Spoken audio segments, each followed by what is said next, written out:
Welcome, everybody, to On This Day on the Grueling True Sports Network. This is February the 15th, 2023. We're going to look back at something that occurred it was almost 30 years ago now.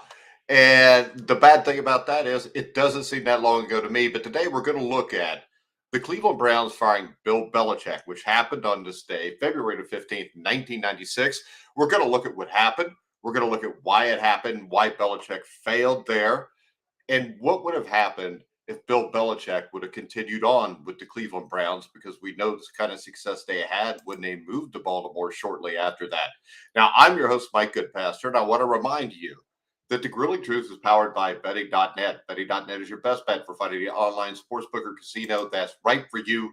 Check them out at betting.net. All right, when you mention the name Bill Belichick to any football fan, the response will be mixed. Some will say he was a cheater. They'll bring up Spygate, Deflategate, or they'll be praiseworthy, noting his 6 Super Bowls. Either way you look at it, since the beginning of this century, Bill Belichick has been synonymous with winning football games.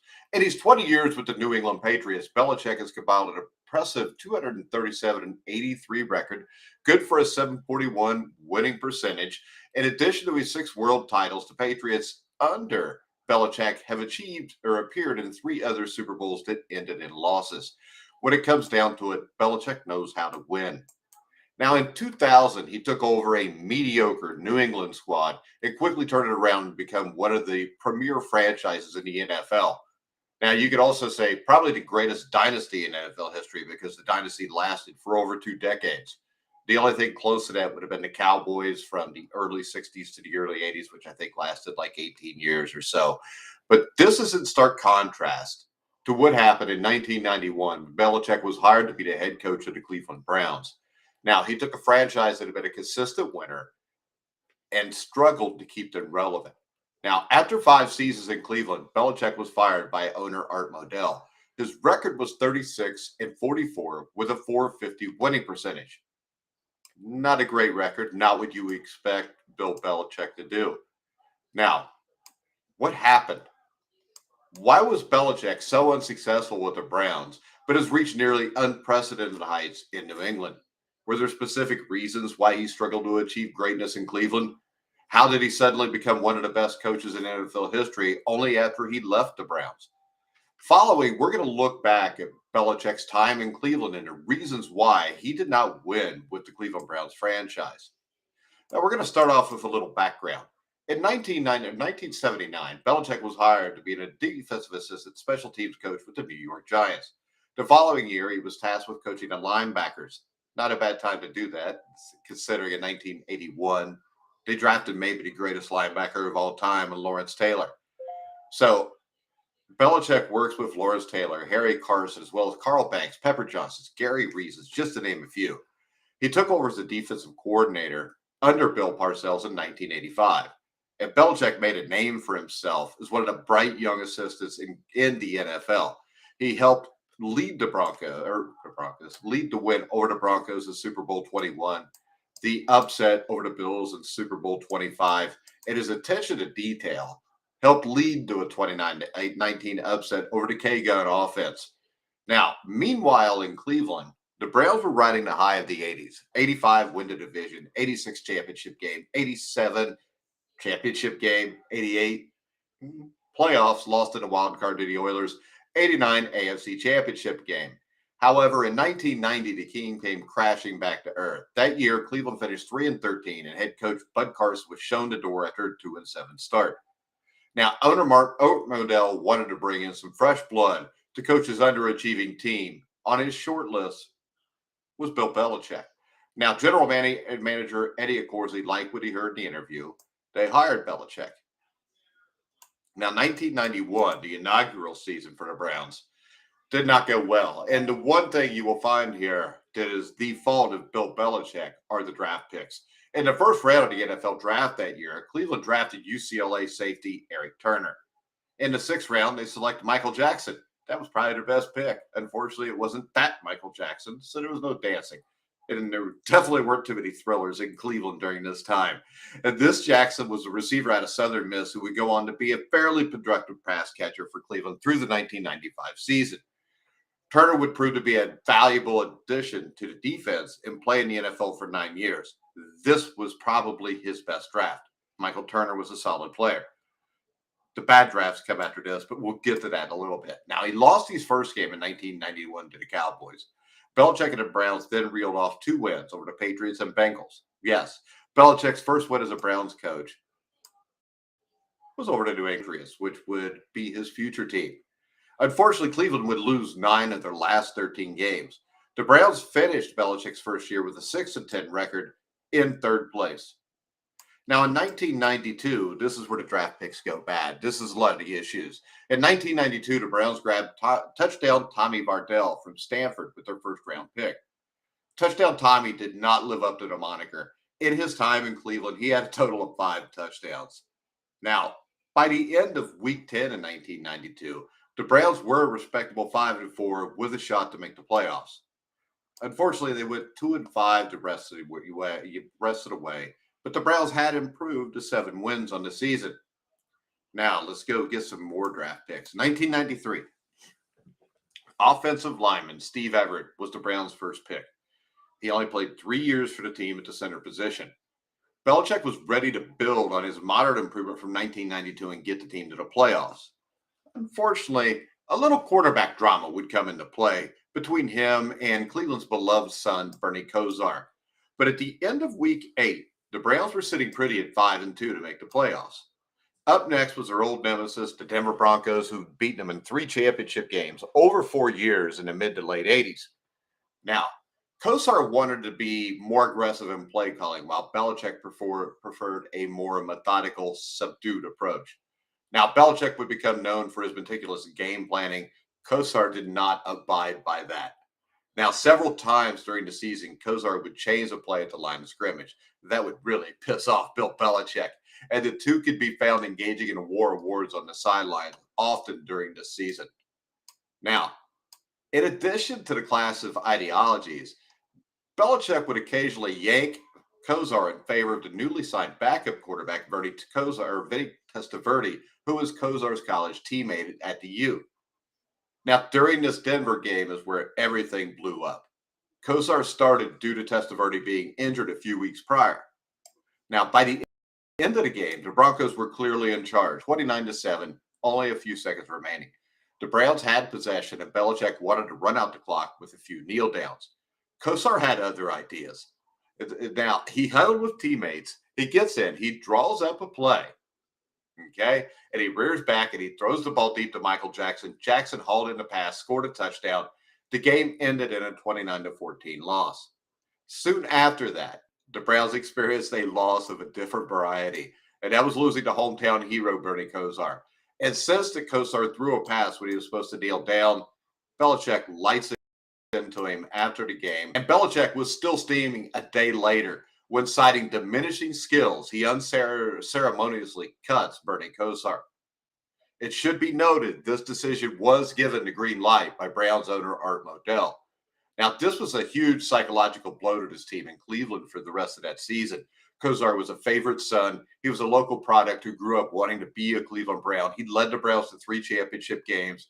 And even worse, after they cut him, he was picked up by the Dallas Cowboys days later, and he ended the season as a Super Bowl champion and even came in and filled in very well for starting quarterback. I almost said Tony Romo. There's no way Tony Romo would ever be in a championship game, but starting quarterback Troy Aikman when he got hurt in the NFC Championship game against San Francisco.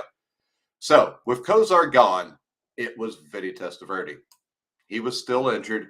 The Browns nosedived. They finished the year going 2-7, which gave them a record of 7-9 for the season. Now, we go to 1994. This is where things start to look up, but not when it comes to drafting. Now, 4 years into Belichick's regime, and the Browns finally got off to a good start. They had 2 first-round picks in 1994. They selected Alabama cornerback Antonio Langham and Michigan wide receiver Derek Alexander. Both men would stay with the franchise through the 1997 season, and then even after the move for a year, or after the move to Baltimore, even. But still, this is two first round picks that are gone by 1998. You know, but the big key here is he drafted poorly. You got to make up for that somehow. Belichick also had a hand in bringing in some of his former Giants linebacker pupils to give the defense some teeth. And both Carl Banks and Pepper Johnson roamed the field for Cleveland that year, and the result was the number one defense in the NFL in Cleveland. Now, after 8 weeks, the Browns had a commanding 6-1 record. They would go on to finish 11-5, good for second place in the division. In the first playoff game, he would face his old boss, Bill Parcells, in a wild card game in Cleveland at Municipal Stadium. It would be the last win for the Browns in the playoffs until 25 years later when they beat the Pittsburgh Steelers in Pittsburgh. To this day, it's still their last home playoff win, where they ended up winning 20-13 over the New England Patriots. The next week, they lost for the third time that year to the Pittsburgh Steelers, 29-9. Season ended, but it was highly successful. Now the question was, could Belichick take the next step and make this a Super Bowl team? Now, the first round at the 1995 NFL Draft brought a very bad pick in Ohio State linebacker Craig Powell. Powell played all of 2 years with the Browns, was out of the league by 1999. Meanwhile, Belichick had the team after a 3-1 start. Then the bottom fell out. Cleveland lost 10 of their next 12 games to finish 5-11 and settle for a fourth place finish in the division. Embarrassingly, the team lost 2 games to the expansion Jaguars, who were now division rivals. By the end of 95 season, the talk of the town was the team's eventual move to Baltimore. Now, owner Art Modell had enough of the haggling between him and the city to build a new stadium for the Browns. And shortly before Thanksgiving that year, all the Browns fans knew that they were going to lose their beloved team. That beloved team was 5-3 at that point, and they were one of the favorites to go to the Super Bowl. So I think that it's hard to really rip Bill Belichick for the bad finish to the 1995 season when, I mean, it was just a cluster because of Art Modell. If you're going to move the team, try to keep it a secret till the season's over. And how about this? Be a better businessman so you don't have to move a team that had been in that city for 50 years and everybody loved the Cleveland Browns. It was announced they were moving to Baltimore. Now, once the season wrapped, Belichick was assured by Modell that he would be moving on with the team to Baltimore. The owner went back on his word, and on February 14th, 1996, Modell called Belichick and fired him over the phone. Happy Valentine's. So everybody finds out on the 15th of February, the day after Valentine's Day. Belichick finds out on the 14th that he is fired. The thing that's interesting here is we already talked about the great things with the New York Giants that Belichick did with Lawrence Taylor and the way he did that. My big thought here is what happens if Bill Belichick goes to Baltimore as the head coach and he eventually gets Ray Lewis, Tony Siragusa. I mean, the team was loaded. Rod Woodson, maybe the greatest defense of all time was the 2000 Ravens. Maybe that wouldn't have been a one-hit wonder if Bill Belichick was there. Maybe the Ravens would have 6 or 7 Super Bowls by now. Instead, they don't. They have won a couple, and Brian Billick did a great job with the 2000 team winning. But when you compare Brian Billick to Bill Belichick, there is no comparison there. Billick was a solid coach. Belichick is maybe the greatest coach that ever lived. So I think this is another instance where Art Modell screwed up. The way he treated Cleveland, the way the NFL allowed Modell to treat Cleveland was an absolute joke.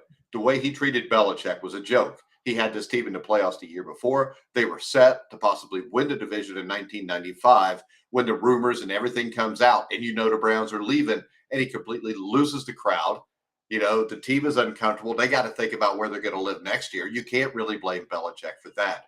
So in the end, this is just another issue with Art Modell and what an absolute joke he was as an owner. This is why the Cleveland Browns have never been to a Super Bowl. Not now, but the foundation was built by Art Modell. You fire Paul Brown in 19. This is the thing. The 2 greatest football coaches that ever lived may well be Paul Brown and Bill Belichick. And the same man fired them both 30 years apart. So that is the story on this day of Bill Belichick being fired from the Cleveland Browns.